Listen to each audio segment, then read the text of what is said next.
को घुसपैठ रोकना है तो केवल घुसपैठियों के खिलाफ कठोर कानून नहीं बनाना पड़ेगा, बल्कि भ्रष्टाचार के खिलाफ भी कठोर कानून बनाना पड़ेगा। जब आप भ्रष्टाचारियों को टांगना शुरू करेंगे, 2-4 भ्रष्टाचारियों को फांसी पे और 2-4 घुसपैठियों को फांसी पे चढ़ाएंगे या आजीवन कारावास देंगे, मैं कहता हूं 80% घुसपैठिए डर के मारे खुद ही भाग जाएंगे। बाकी जब 20% बचेंगे तो उनको पुलिस ढूंढ लेगी।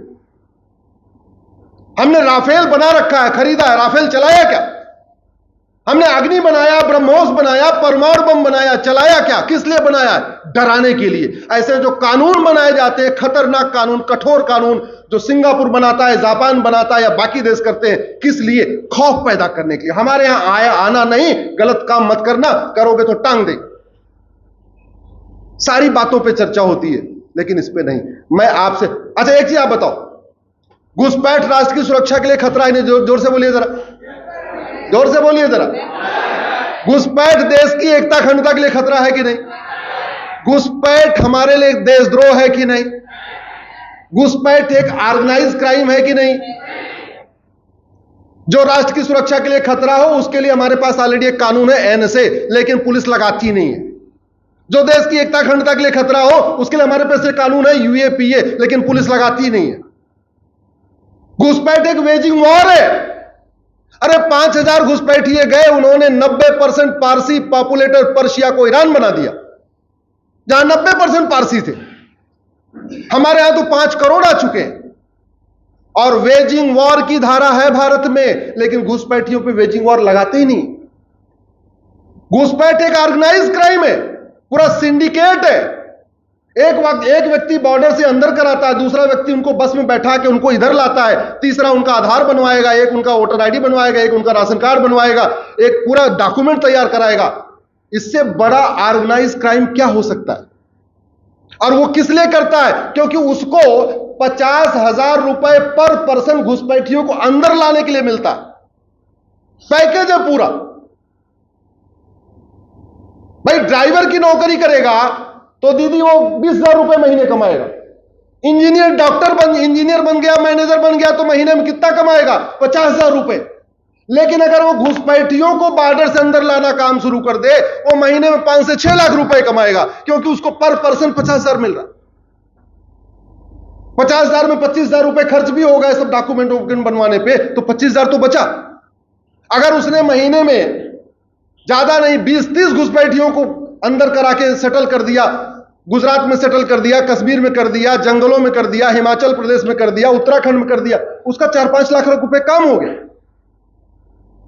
जब तक ये फंडिंग नहीं बंद होगी, चाहे वो हवाला की फंडिंग हो या एफसीआरए की फंडिंग, तब तक घुसपैठ नहीं रुकेगी। जब तक भ्रष्टाचार नहीं बंद होगा, तब तक घुसपैठ नहीं रुकेगी। और घुसपैठ नहीं रुकी तो मैंने आपको कहा था 5,000 घुसपैठियों ने पर्शिया को ईरान बना दिया था। हमारे देश में तो 5 करोड़। हम घुसपैठियों को खिलाफ, जिस दिन घुसपैठियों और उनके मददगारों के खिलाफ एनएसए लगाना शुरू कर देंगे, यूएपीए लगाना शुरू कर देंगे, वेजिंग वॉर की धारा लगाना शुरू कर देंगे, देशद्रोह की धारा लगाना शुरू कर देंगे, गैंगस्टर एक्ट लगाना शुरू कर देंगे, उस दिन घुसपैठियों पे आना कम से कम बंद हो जाएगा और धीरे धीरे भागना भी शुरू हो जाएगा। हमारी डेमोग्राफी बदलने का जो दूसरा सबसे बड़ा कारण धर्मांतरण। धर्मांतरण सबसे ज्यादा प्रॉफिटेबल बिजनेस। 1 लाख रुपए मिलता है एक व्यक्ति को कन्वर्ट कराने का। फंडिंग कैसे? या तो एफसीआरए के जरिए या तो हवाला के जरिए। और फंडिंग भारत के अंदर जनरेट हो रही है कैसे? ड्रग स्मगलिंग के जरिए। जो ड्रग स्मगलिंग का पैसा जनरेट हो रहा है, ये बहुत बड़ी मात्रा में, मतलब हिंदुओं को नशेड़ी बना के हिंदुओं के घर का पैसा लेके गरीब हिंदुओं को कन्वर्ट किया जा रहा है। अमीर घर के बच्चों को नशेड़ी बनाया जा रहा है, उनके घर से पैसा लिया जा रहा है और गरीब हिंदुओं को कन्वर्ट किया जा रहा है। मेरी तो 200 से के आसपास पीआईएल है। जो सबसे ज्यादा, जो दिन 2 पीआईएल पे मुझे विरोध का सामना करना पड़ता है आज भी, वो है घुसपैठ और धर्मांतरण। मैंने धर्मांतरण के लिए पीआईएल फाइल किया तो टूट पड़े लोग हमारे ऊपर। ये गलत है, ये गलत है, ये झूठा है, ये पैरा झूठा, ये पैरा झूठा। अरे हमने कहा जांच तो होने दो। और आपको एक चीज बता दूं, कन्वर्ट करने के लिए किडनैपिंग होती है भारत में। शायद आपको आश्चर्य लगेगा। उड़ीसा, असम, बिहार, झारखंड और बंगाल, इन 5 राज्यों के लगभग 60,000 बच्चे गायब हुए, होते रहे। गरीब बच्चों के गरीब बच्चे होते थे जो काम करते हैं, ये अपना मिस्त्री उस्त्री का काम करते हैं, इस तरह ट्राइबल्स, वो बेचारे जाते थे, पुलिस को शिकायत करते थे, बच्चा गायब हो गया। बात आई गई हो, माता पिता साल 2 साल रोते थे, बच्चा गायब। वो सारे बच्चे इन 5 राज्यों के उठा के ले जाए गए केरल। केरल में हाई कोर्ट में एक एडवोकेट है, हमारे मित्र हैं, उनको खबर लगी कि केरल में नॉर्थ इंडिया से बच्चे लाए जा रहे हैं, यतीम खानों में रखे जा रहे हैं, उनका खतना हो रहा है और खतना कर करके उनका नाम बदल के उनको बाकायदा मुस्लिम बनाया जा रहा है। उन्होंने पीआईएल फाइल किया केरल हाई कोर्ट में कि इसकी सीबीआई जांच होनी चाहिए। जस्टिस अशोक भूषण, जो राम मंदिर वाले जजमेंट में भी एक जज थे, वो उस समय केरल हाई कोर्ट के चीफ जस्टिस थे। उन्होंने सीबीआई जांच का ऑर्डर कर दिया कि भाई सीबीआई जांच करो, ये 60,000 बच्चे कैसे आ गए पिछले 3-4 साल के अंदर। उस सीबीआई जांच का ऑर्डर का विरोध करने के लिए कोई मुस्लिम संगठन केरल के नहीं आए, केरल की सरकार आई, सुप्रीम कोर्ट, ये सीबीआई जांच बंद करा दीजिए, हम पुलिस जांच करेगी। फिलहाल सुप्रीम कोर्ट ने रोक नहीं लगाई, मामला आज भी सुप्रीम कोर्ट में है, लेकिन अभी तक वो सीबीआई जांच की रिपोर्ट पब्लिश नहीं हुई। दुर्भाग्य ये 2017 से सीबीआई जांच चल रही है, 2024 आ चुका है।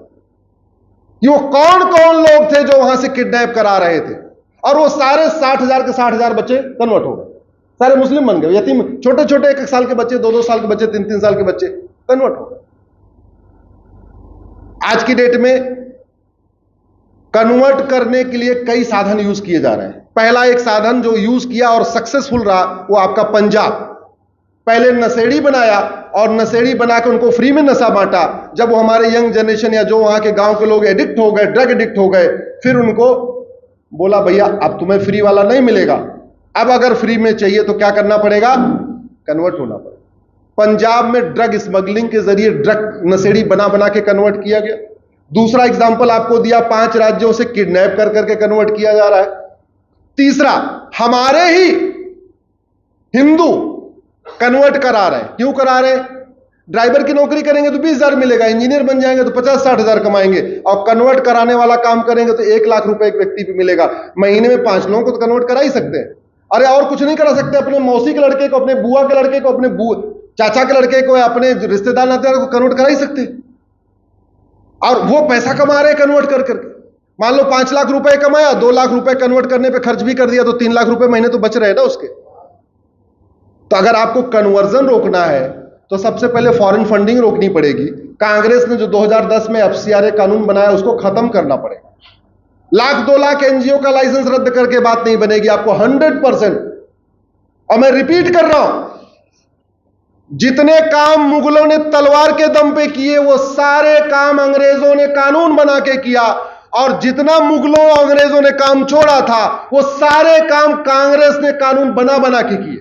तो कांग्रेस को कोसने से न धर्मांतरण रुकेगा न घुसपैठ रुकेगी। कांग्रेस के बनाए गए नियम कानूनों को खत्म करने से, नए कानून बनाने से ही धर्मांतरण रुकेगा और घुसपैठ रुकेगा।